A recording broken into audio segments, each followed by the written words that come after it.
Moses and Aaron stood once again before Pharaoh. God had sent them with a simple message: "Let my people go." But Pharaoh's heart was proud. He believed Egypt's gods were powerful.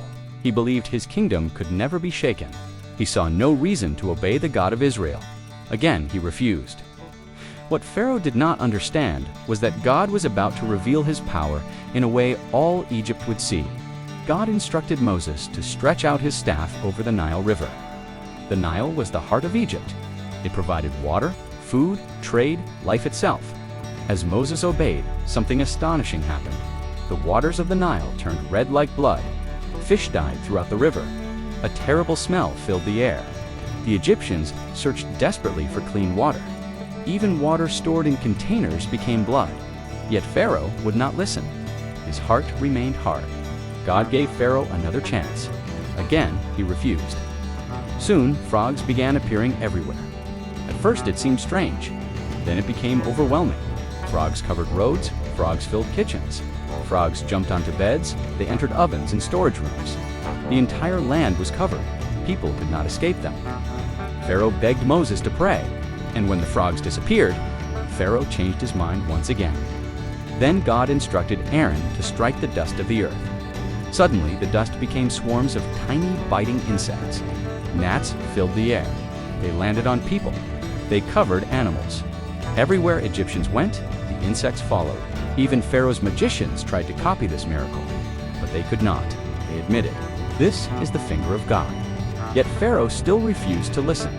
Next came swarms of flies. Dark clouds of insects filled Egyptian homes. They covered food. They buzzed through palaces. They invaded every corner of the land. But something remarkable happened. The region of Goshen, where the Israelites lived, remained untouched. God was showing Pharaoh that he was making a distinction between Egypt and his people. Still, Pharaoh's heart remained stubborn. God warned Pharaoh again. If he refused, a severe disease would strike Egypt's animals. The next day, the plague came. Horses died, camels died, donkeys died, cattle died. Livestock throughout Egypt suffered greatly. Yet among the Israelites, not one animal was harmed. Pharaoh investigated. The reports were true. Still, he would not let the people go. God instructed Moses to throw soot into the air. The fine ash spread across Egypt. Soon, painful boils appeared on people and animals.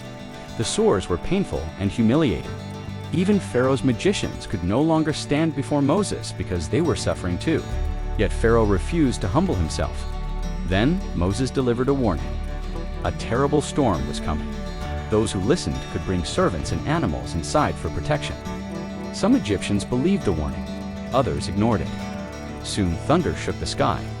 Lightning flashed. Huge hailstones rained down. Trees shattered. Crops were destroyed.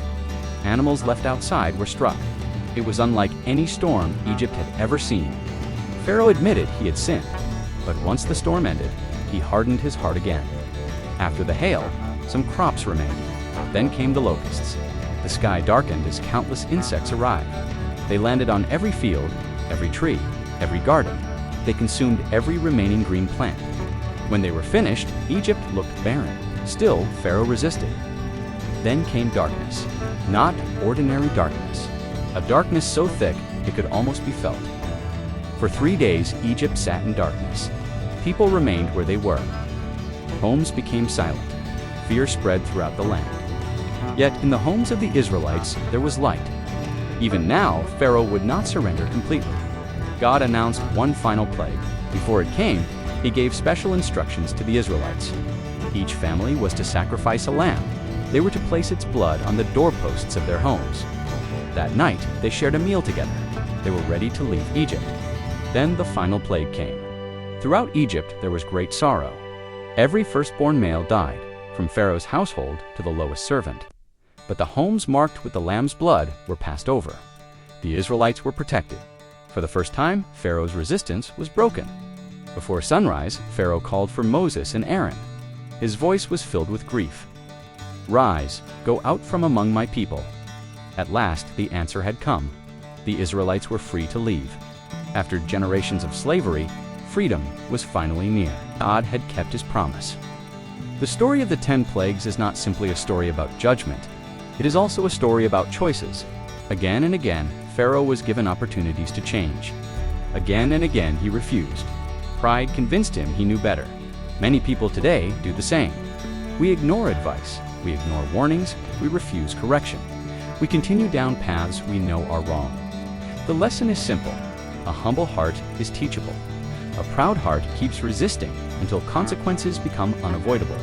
God gave Pharaoh many chances, and the story reminds us of the wisdom of listening before it's too late.